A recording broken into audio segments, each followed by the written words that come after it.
Caitlin Clark reminded everybody who she is in the Fever win over the Wings in what was a blowout victory. One where Clark didn't even shoot the ball well again. The drama surrounding Caitlin Clark has officially reached a boiling point. What began as a quiet tunnel meeting in the aftermath of a blowout loss has spiraled into one of the most seismic developments the WNBA has ever seen.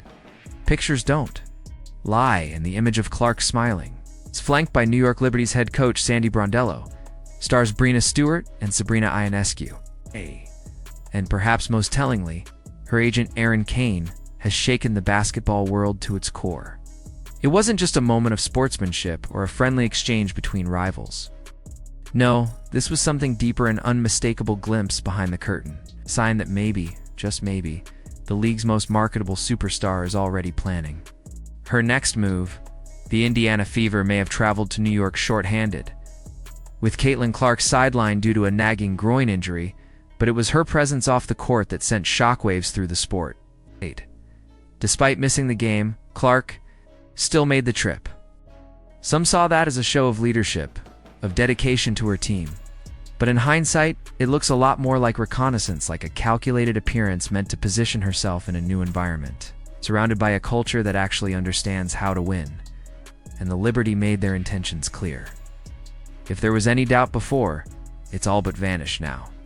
A lot of people are saying, oh, everything is she was Caitlin before Caitlin, she's better than Caitlin, all this stuff. New York wants Caitlin Clark. Badly, the Fever's 98-77 loss to the Liberty on that fateful night didn't just sting on the scoreboard, it exposed a fracture in the franchise's foundation. And as the dust settled on the Barclays Center floor, the real spectacle unfolded in the arena's bowels. Clark's interaction with Brondello, Stewart, and Ionescu wasn't incidental. It had weight, purpose, and precision. It wasn't some accidental run-in. It looked, felt, and unfolded like a recruiting pitch. And with her agent by her side, every smile and handshake carried legal and strategic implications. That's the moment that lit social media ablaze. The image of Clark, fresh off another frustrating loss, grinning alongside the faces of a franchise that's built to win now. For Fever fans, it was a nightmare. For Liberty supporters, it was a dream manifesting before their very eyes. For WNBA executives, it was a crisis brewing in real time because, make no mistake, the Liberty have made no secret of their interest, and for good reason. Pairing Caitlin Clark with the already elite duo of Breanna Stewart and Sabrina Ionescu is more than just a basketball move. It's the kind of chess play that could upend the entire balance of the league. Stewart is entrenched in New York. She's not leaving. Ionescu has made the city her basketball home. Feel like this was one of their best games as far as playing Fever basketball, which is a fast-paced style of basketball. And Brondello has the championship pedigree and player-first philosophy that stars crave. Everything Clark lacks in Indiana organizational vision, winning culture, coaching stabilities, exactly what the Liberty can offer in spades. So where does that leave Indiana reeling? The franchise entered 2025 with lofty ambitions. Now you know, campaign screamed confidence. They brought in seasoned veterans like Dewana Bonner and Natasha Howard to anchor their young core. They thought they had the ingredients for a championship run, but reality hit hard. The Fever are an uneven 12-11. Their identity is murky as ever. Injuries have mounted, inconsistency has plagued them, and Clark, when healthy, has often been a square peg in a round hole. The team's on-court dysfunction has been compounded. And Diana said it best. This kid's in for a rude awakening. And they all jumped over her, but they didn't read the whole thing that she said. By off-court missteps. From questionable public relations, moves to league investigations into unsubstantiated fan misconduct. The Fever's handling of their most prized asset has been, at best, clumsy. At worst, it's been a warning sign. Their approach has reflected. A franchise still adjusting to the enormity of having a generational star on their hands, and head coach Stephanie White has only added to the problem. White's insistence on fitting Clark into a pre-existing system instead of building one around her has drawn widespread criticism. When you have a player like Clark, a transcendent passer, an elite shooter, and a floor general, unlike any the league has seen you build around her, you don't clip her wings in the name of structure. Yet White seems intent on doing just that. The results speak for themselves. A team that should be surging is instead sputtering. And Clark's body language has increasingly betrayed her. Frustration now contrasts that with what's brewing in New York. The Liberty aren't just talented, they're cohesive. They have a system built around maximizing their players' strengths. Brondello doesn't force roles. She elevates stars. She's done it before with Diana Taurasi and Brittany Griner, and she's doing it again in Brooklyn. The Liberty have depth, balance, experience, and an ownership group willing to spend and invest. Clara Wu, Tsai, and Jo Tsai aren't just running a team, they're building an empire. And Clark, should she make the leap, would be its crown jewel. From a purely basketball perspective, the fit is undeniable. Imagine Clark orchestrating the offense, flanked by Stewart's interior dominance and Ionescu's perimeter precision. Defenses wouldn't stand a chance. The floor spacing alone would be historic. And from a business standpoint, it's a marketer's dream.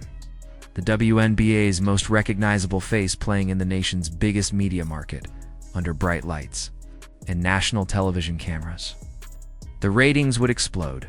Sponsorships would skyrocket. Ticket sales would soar. Clark wouldn't just be a star, she'd be a phenomenon. Of course, the league has rules. And what's now being whispered with more and more volume is that the Liberty may have crossed a line. The WNBA's anti-tampering policy prohibits teams from discussing future contracts with players currently under contract with other teams. If this post-game meeting did include even a hint of recruitment talk, and with Clark's agent present, that possibility is very real. It could constitute a serious violation. If fines, loss of draft picks, or even suspension could follow. But proving tampering isn't easy. Without audio or direct evidence, the league's hands are tied. And even if the Liberty were pushing boundaries, can you blame them? This is the business of professional sports. Opportunity knocks, and winners open the door. What this tunnel scene reveals is a fundamental truth about where Clark's career may be headed, and who's best positioned to help her reach those historic heights. The Fever have treated Clark like a piece to plug into a pre-built puzzle.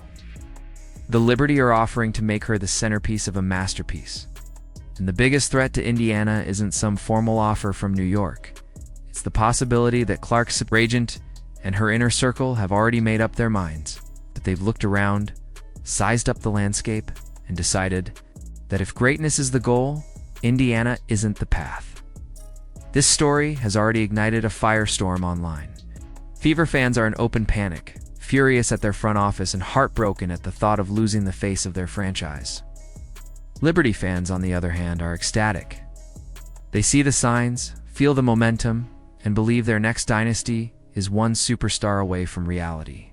Meanwhile, WNBA officials are likely sweating behind the scenes, praying this meeting doesn't escalate into a full-blown scandal, and yet get the sense the league might secretly welcome the chaos.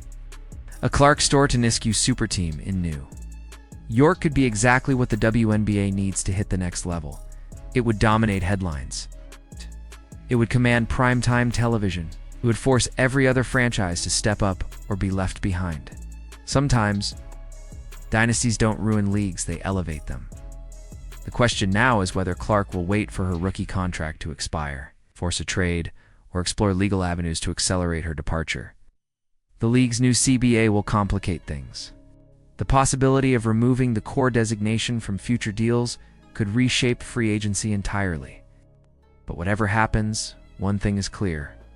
Clark holds all the leverage. Well, she's the league's biggest draw, and wherever she goes, the spotlight follows. That spotlight has now turned toward Brooklyn, toward Stewart, Ionescu, Brondello, and the Liberty. Toward a franchise that doesn't just want to win, they expect to.